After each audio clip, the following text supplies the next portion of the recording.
दोस्तों जैसे M S word ज़रूरी है और एम एस एक्सेल ज़रूरी है, उसी तरीके से ज़रूरी है पावर पॉइंट। तो आज से हम शुरू करने वाले हैं पावर पॉइंट।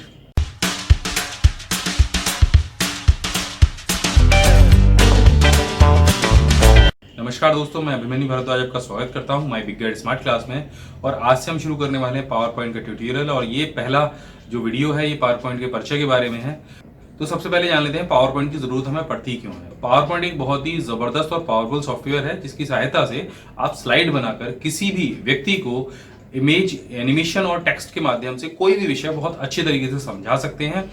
आमतौर पर मीटिंग्स में इसका उपयोग किया जाता है, जहां पर काफी सारे लोगों को किसी विषय पर कोई जानकारी देनी होती है, तो वहां पर तैयार की जाती है पावर पॉइंट पर स्लाइड। और स्लाइडों के माध्यम से लोगों को कोई भी विषय या कोई भी सब्जेक्ट बड़े आराम से समझा दिया जाता है।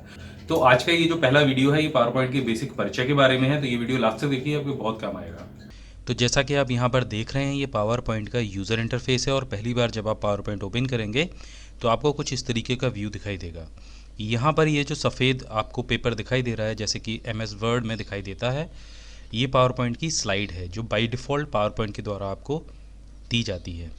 इन स्लाइड्स का एक प्रीव्यू आपको यहाँ साइड में भी दिखाया जाता है। और ये जो ऊपर वाला हिस्सा है ये सेम MS वर्ड और एक्सेल की तरह ही यहाँ पर काफ़ी सारे ऑप्शन दिए गए हैं। ये होम टैब है। होम टैब में पहले आपको क्लिपबोर्ड में कॉपी, पेस्ट और फॉर्मेट प्रिंटर जैसे ऑप्शन दिए गए हैं। यहाँ पर दूसरा जो ऑप्शन है वो स्लाइड का है। और जब आप न्यू स्लाइड पर क्लिक करते हैं तो आपको माइक्रोसॉफ्ट ऑफिस की तरफ से पावर पॉइंट की कई सारे स्लाइड्स के थीम्स दिए गए जाते हैं। यानी ये वो थीम्स हैं जिन पर आप सीधे सीधे एडिटिंग कर कोई भी स्लाइड बना सकते हैं। इसके बाद लेआउट का ऑप्शन दिया गया है और ये बिल्कुल न्यू स्लाइड की तरह ही है। यहाँ पर भी आपको करीब 9 तरीके के लेआउट यहाँ पर मिल जाएंगे जो कि बिल्कुल न्यू स्लाइड की तरह ही दिए गए हैं। इसके बाद यहाँ पर रीसेट का ऑप्शन दिया गया है। अगर आपने पावर पॉइंट द्वारा दिए गए किसी लेआउट में कोई बदलाव किया है और आप उसे रीसेट करना चाहते हैं, जैसे कि हम यहाँ पर करके देख लेते हैं। ये जो टेक्स्ट बॉक्स है इसे हम अलग उठा के रख लेते हैं और हम चाहते हैं ये पूर्व स्थिति में चला जाए, तो आप सिर्फ रीसेट के बटन को क्लिक करेंगे और जो स्लाइड है वो अपनी पुरानी स्थिति में चली जाएगी। यहाँ पर एक ऑप्शन सिलेक्शन के लिए दिया गया है और इसके भी उपयोग हम आगे जानेंगे जब हम स्लाइड बनाएंगे। इसके बाद यहाँ पर फ़ॉन्ट के ऑप्शन दिए गए हैं जो बिल्कुल MS वर्ड की तरह ही हैं। बस यहाँ पर एक चीज़ और एक्स्ट्रा है, यहाँ पर ये जो बटन है ये शेडो के लिए है। टेक्स्ट शेडो MS वर्ड में नहीं होता है, ना एक्सेल में होता है। यहाँ पर सिर्फ आपको ये पावर पॉइंट में दिखाई देगा। और जब आप कोई वर्ड लिखते हैं, जैसे हम यहाँ पर लिख देते हैं माय बिग गाइड, और जब आप टेक्स्ट शेडो का इस्तेमाल करते हैं तो ये कुछ इस तरीके से आपके जो टेक्स्ट है उसके पीछे एक शेडो आ जाती है, यानी छाया आ जाती है। और बाकी जो सारे ऑप्शन हैं वो बिल्कुल MS वर्ड की तरह ही हैं। Bold, italic, underline, font size increase और डिक्रीज़ का ऑप्शन दिया गया है। इसके साथ में ऑप्शन दिया गया है यहाँ पे केस चेंज का। और इसके बाद यहाँ पर एक और महत्वपूर्ण चीज़ दी गई है, वो है कैरेक्टर स्पेसिंग। इससे आप अपने शब्दों के बीच में जो जगह है उसको बढ़ा या घटा सकते हैं। यहाँ पर आपको पैराग्राफ से संबंधित ऑप्शन दिए गए हैं और साथ में यहाँ पर आपको ड्राइंग से रिलेटेड ऑप्शन दिए गए हैं, क्योंकि स्लाइड बनाते समय कई सारी ड्राइंग करनी पड़ती हैं। और अंत में आपको फाइंड, रिप्लेस और सेलेक्ट का टूल दिया गया है जो कि काफ़ी महत्वपूर्ण टूल्स हैं। दूसरा जो टैब है वो है इंसर्ट का। इंसर्ट के टैब से आप कोई भी पिक्चर, स्क्रीनशॉट्स और शेप्स, स्मार्ट आर्ट और वर्ड आर्ट, ऐसी सारी चीज़ों को अपनी स्लाइड शो में इंसर्ट करा सकते हैं। साथ ही यहाँ पर जो सबसे हटके जो चीज़ है वो है वीडियो और ऑडियो।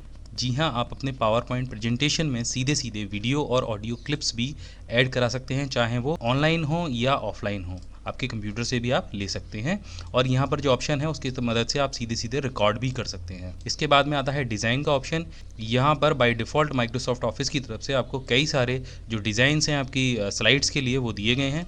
आप किसी पर भी क्लिक करके सीधे सीधे वो डिज़ाइन अपनी स्लाइड पर अप्लाई कर सकते हैं। इसके बाद में यहाँ पर स्लाइड साइज़ का ऑप्शन दिया गया है। अगर आपका जो मॉनिटर है वो स्टैंडर्ड है तो आप ऊपर वाले साइज़ को सिलेक्ट कर सकते हैं, और अगर आप वाइड स्क्रीन मॉनिटर का इस्तेमाल करते हैं तो आप नीचे जो वाइड स्क्रीन साइज़ है उसको इस्तेमाल कर सकते हैं। यहाँ पर फॉर्मेट बैकग्राउंड का ऑप्शन दिया गया है जिसकी मदद से आप अपने बैकग्राउंड को सीधे सीधे फिल कर सकते हैं और सभी स्लाइड्स पर एक साथ अप्लाई कर सकते हैं। और यहाँ पर जो अगला टैब दिया गया है वो ट्रांजिशंस। और इस टैब की मदद से आप एक स्लाइड से दूसरी स्लाइड पर जाने वाले एनिमेशंस को कंट्रोल कर सकते हैं या उन पर एनिमेशन लगा सकते हैं। जैसे आपने किसी ऑफलाइन वीडियो एडिटिंग सॉफ्टवेयर में देखा होगा कि जब एक क्लिप से दूसरी क्लिप कन्वर्ट होती है या बदलती है तो उसके बीच में एक इफ़ेक्ट आता है। वो इफ़ेक्ट आप अपनी एक स्लाइड से दूसरी स्लाइड के बीच में लगा सकते हैं। और यहाँ से आप उनकी टाइमिंग और ड्यूरेशन को चेंज कर सकते हैं। इसके बाद जो अगला टैब है वो है एनिमेशन का, और ये जो एनिमेशन है वो आप अपने स्लाइड को और ज़्यादा प्रभावशाली बनाने के लिए इस्तेमाल कर सकते हैं। और स्लाइड शो वाले ऑप्शन से आप अपने पूरे स्लाइड शो को कंट्रोल कर सकते हैं, उसकी प्रेजेंटेशन को कंट्रोल कर सकते हैं, उसके लूप को कंट्रोल कर सकते हैं, और भी काफ़ी सारे यहाँ पर ऑप्शन दिए गए हैं। और रिव्यू टैब में आपको ऑप्शन मिलते हैं स्पेलिंग चेकर के, रिसर्च के, ट्रांसलेट के, लैंग्वेजेस के। उसके बाद में आपको यहाँ पर कमेंट्स का ऑप्शन मिलता है, और इसके बाद में आपको यहाँ पर ऑप्शन मिलता है कंपेयर कराने का। इस ऑप्शन से आप एक प्रेजेंटेशन को दूसरी प्रेजेंटेशन से कंपेयर करा सकते हैं। इसके बाद में यहाँ पर ऑप्शन दिया गया है व्यू का, जहाँ से आप अपनी पूरे प्रेजेंटेशन को अलग अलग व्यू में देख सकते हैं। अगर आप रूलर लगाना चाहते हैं तो यहाँ से लगा सकते हैं, ग्रिड लाइंस का भी आप प्रयोग कर सकते हैं, और गाइड्स का भी आप यहाँ पे प्रयोग कर सकते हैं। और ये बहुत महत्वपूर्ण होते हैं आपकी स्लाइड को अच्छे से बनाने के लिए। यहाँ पर जूम का ऑप्शन दिया गया है, फिट टू विंडो का ऑप्शन दिया गया है। आप अगर चाहते हैं अपने प्रेजेंटेशन को ग्रे स्केल में देखना तो आप यहाँ से क्लिक करके उसे देख सकते हैं। और इसके अलावा यहाँ पर ब्लैक एंड वाइट का ऑप्शन दिया गया है। यहाँ पर विंडोज़ का जो ऑप्शन है उससे आप अपने कई सारे स्लाइड शो को अलग अलग मैनेज कर सकते हैं। तो इसके बारे में हम आगे आने वाली वीडियोज़ में जानेंगे। तो ये तो था पावर पॉइंट का यूज़र इंटरफेस, और अगले वीडियो में जानेंगे कैसे आप एक स्लाइड शो तैयार कर सकते हैं।